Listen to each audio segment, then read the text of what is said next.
Hello, podcast listeners.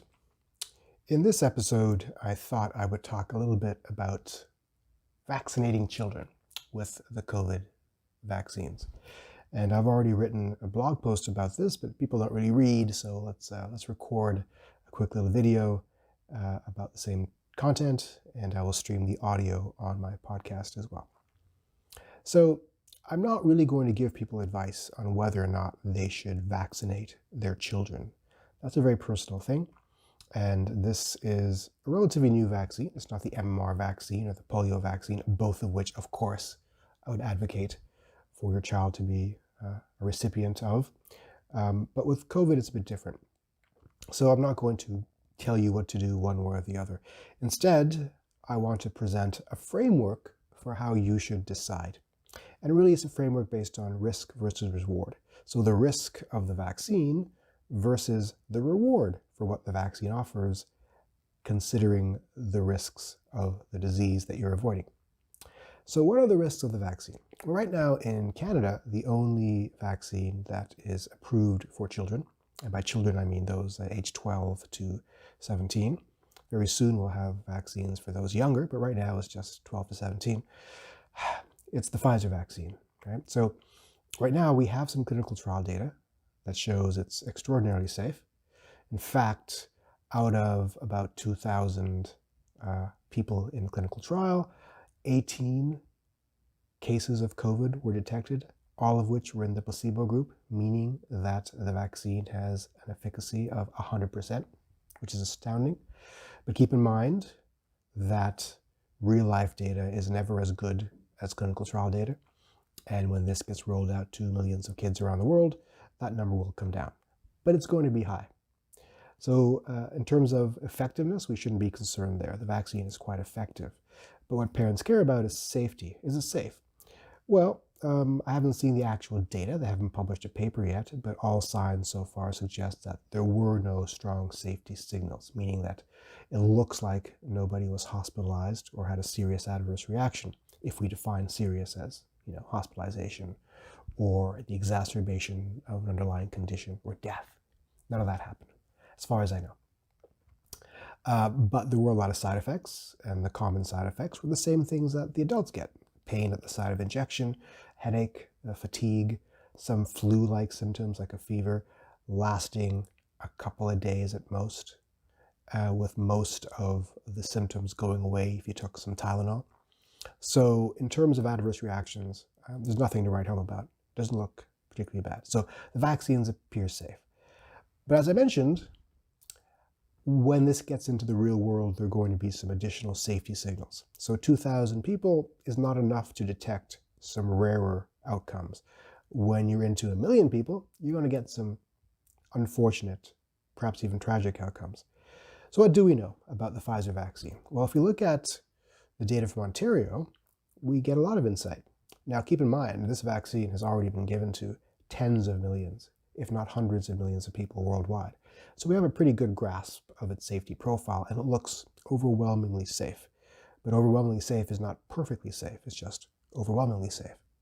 So in Ontario, the most recent data, up to May 15th, 2021, I think, shows that about 5 million doses of Pfizer have been given, of which 57 serious adverse events were recorded. That gives you a vanishingly small incidence rate of serious events, something like 0.001%. Of those 57, there were 3 deaths. That's serious. But those 3 deaths were in very elderly people, and it looks like the vaccine was not the cause of death in any of those cases, according to the investigation. Some people aren't going to believe that investigation, obviously. So let's say the 3 deaths were the cause of caused by the vaccine. That still gives a death incidence rate of 0.00006% or so, which is vanishingly small. Not zero, but very, very small. So what's the risk posed by the disease itself? Well, as everyone knows, kids in general do better with COVID than do adults. They're less likely to get very, very sick, less likely to be hospitalized, less likely to die.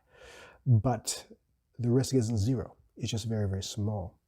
So out of every million or so kids who are hospitalized, or for every million or so kids who get COVID, about 20 or 30 will die. That's a small number, but it's not zero. That works out to something like 0.005%. So it looks like the risk of dying of COVID is substantially higher than the risk of dying of the vaccine.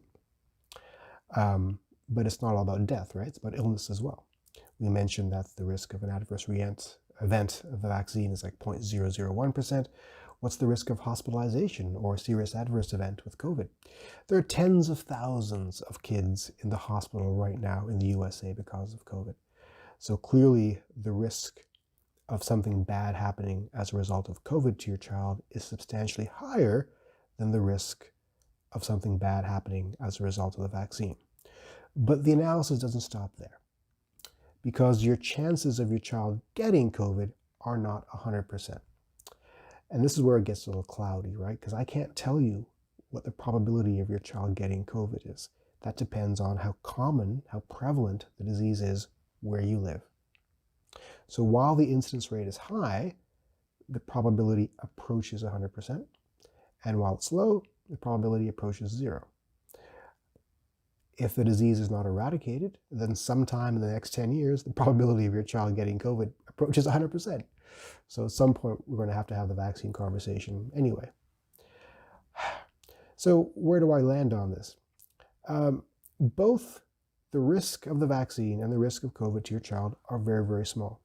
So what's the tiebreaker? Some would say the tiebreaker is herd immunity.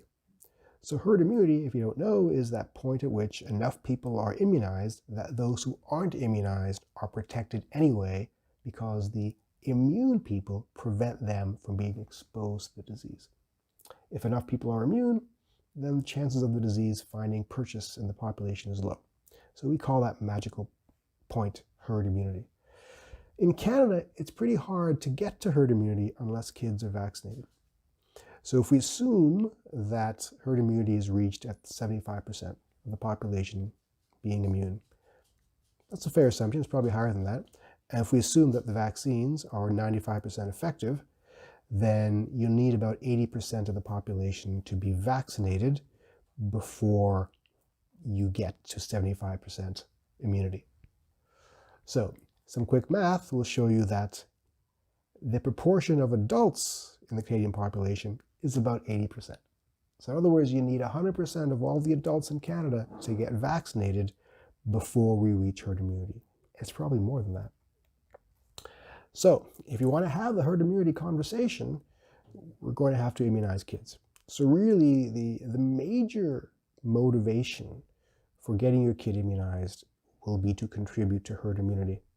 And that's an ethically problematic thing, right? Because in no other vaccination do we say, give your kid this minute, vanishingly small, but not zero risk, not for his or her benefit, but for the benefit of society. Right? So we're into some new ground here. Like if you want your kid to have a normal society, then vaccination is the way forward. So one could argue it is a defensible argument that herd immunity is the appropriate lever to compel you to vaccinate your child. I don't know what the right answer is. I really don't. But hopefully I've given you some things to think about and a roadmap for how to make this decision yourself. So hope that helps. Thank you very much for listening.